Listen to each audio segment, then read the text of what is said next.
আল্লাহ আজ্জা জাল্লা এই শরীরকে সুন্দর করে সৃষ্টি করেছেন। প্রকৃতপক্ষে একজন পুরুষের কাছে সবচেয়ে আকর্ষণীয় বিষয় হলো একজন নারী।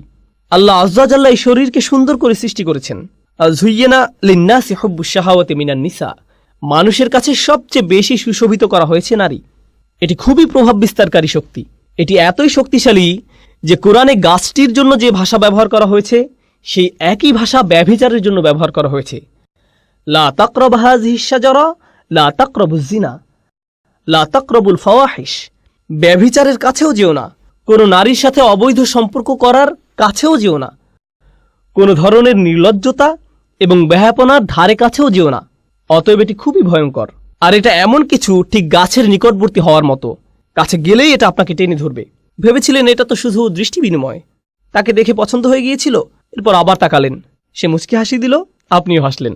এখান থেকে ধীরে ধীরে একটা চক্র